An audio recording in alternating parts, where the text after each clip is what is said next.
হোস্টাল ফায়ারটা যেটি হয় সেটিই আছে।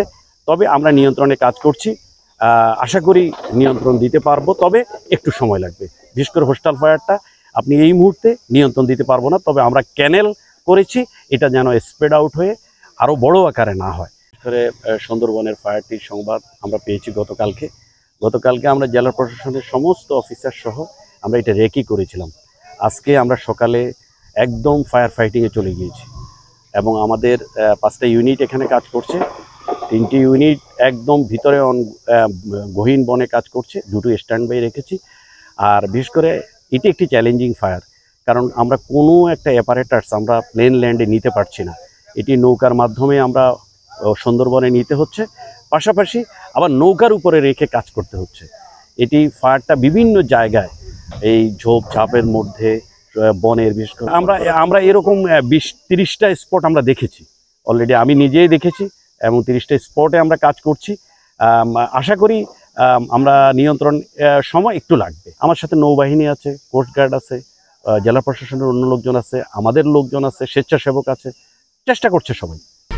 1, 2, 3 ঢাকায় জমি জিতে নিন 100% ক্যাশব্যাক সহ 20 কোটি টাকার পুরস্কার।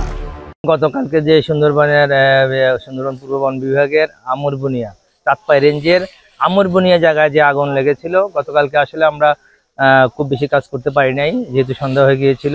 কিন্তু আজকে ভোর থেকে বন বিভাগ, তারপরে fire service, coastguard, navy, police সহ উপজেলা প্রশাসন, জেলা প্রশাসন সবাই মিলে আমরা সম্মিলিতভাবে কাজ করছি। এবং আপনি এখনও দেখছেন আমরা এই যে এখানে পানি দিবাচ্ছি, পানি দিয়ে মানে আগুন নিবানো হচ্ছে এবং আশা করা যায় যে মোটামুটি আগুন কন্ট্রোলে আছে।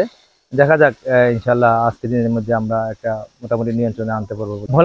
ভোলা নদী থেকে পানি আনতে হচ্ছে, আমরা 1-1.5 কিলোমিটার ভিতরে আছি। আমরা মোটামুটি আগুনের চতুর্পাশে আমরা লাইন কেটে দিয়েছি, ফায়ার লাইন কেটে দেওয়া হয়েছে এবং ফায়ার লাইন বরাবর পানি দেওয়া হচ্ছে যাতে আগুনটা আর স্প্রেড না হয়। আমরা গতদিন ধরেন 11টা থেকে শুরু করছি, ধরেন সন্ধ্যা 7টা 7:30 পর্যন্ত আমরা কাজ করছি, নিয়ন্ত্রণে আসতে পারিনি। কাজ তো এবার আজকে ফায়ার সার্ভিস আসছে সন্ধ্যাবেলা রাত্রে সুন্দরবনের ভিতরে মানে লাগাইতে পারে না। তারপর আজকের ভোরে আমরা তো টিউনো সার মানে বিভিন্ন ডিউপু সার বা আমরা BTAT, BCF এইসব সম্পূর্ণ ফরেস্টার আসছে, তো ভোরে 10:30 11টা পর্যন্ত একবার মানে কথায় জোলা কাটতে আছে, কথায় বালতি ভরি পানি নেয়, তারপরে করতে আছে। ওই ধরেন ফায়ার সার্ভিসে পানি কয়েকটা ইউনিট লাগাইছে, এইভাবে মানে মোটামুটি নিয়ন্ত্রণে। তারপরও মাঝে মাঝে আগুন একখান দিয়ে নেবে আর একখান দিয়ে আবার দাঁড়িয়ে ধোঁয়া বাইরে। এই